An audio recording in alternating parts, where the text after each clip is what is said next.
Keith, this live picture of my shoulder kind of tells the story today. Cloudy, gray for most people. It's fine. Yeah, exactly. Like I said, it's marginally better than yesterday. That's Thankfully, just kind of, because remember, we were all socked in on Monday, raining pretty much all day. Showers with some hail yesterday.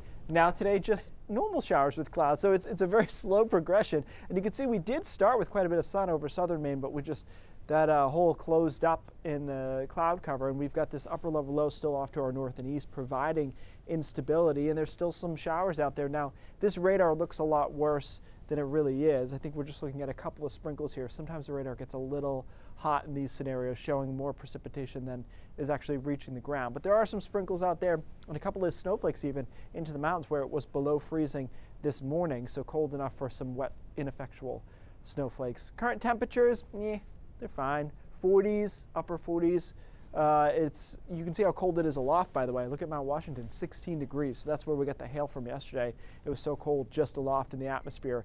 46, 45 popular number to the north. Maybe we'll get to 50 this afternoon. That would still be below average for this time of the year, as we are typically in the mid-50s, although April is even more than our other months, maybe an average of extremes around here. Overnight tonight, we start to clear out into the mid-30s again, a couple of low 30s into the mountains. Tomorrow, I do think we feel like it's a different feeling overall. We're in the 50s at least, some of us in the 60s, more consistent sunshine, which really feels great this time of the year. Sun angle is similar to late August at this point, which might surprise you, but it's true. So the UV index is legitimate once the sun actually comes out, which it will on Thursday. Friday is interesting because initially we've got this little warm front wiggling through, so that'll give us some clouds, I think, in the morning hours, especially into the mid-coast, maybe down into southern coastal Maine. But the front will lift away, and so by the afternoon we should be able to get into the upper 50s and low 60s again. So I think Friday afternoon actually looks pretty solid, but we might start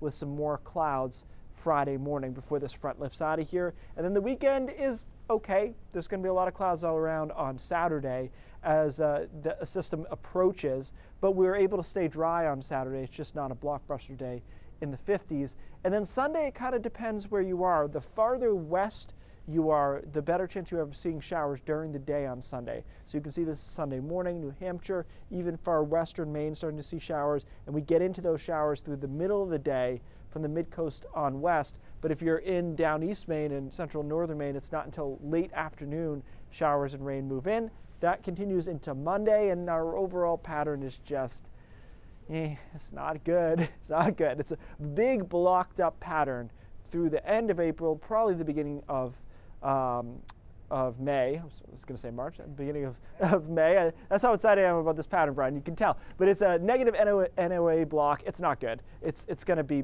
coolish and unsettled, I think. So you can see that we've got a little bit of rain going in there on Sunday afternoon, and then showers on Monday. I'm trying to figure out, I probably should have looked at this before.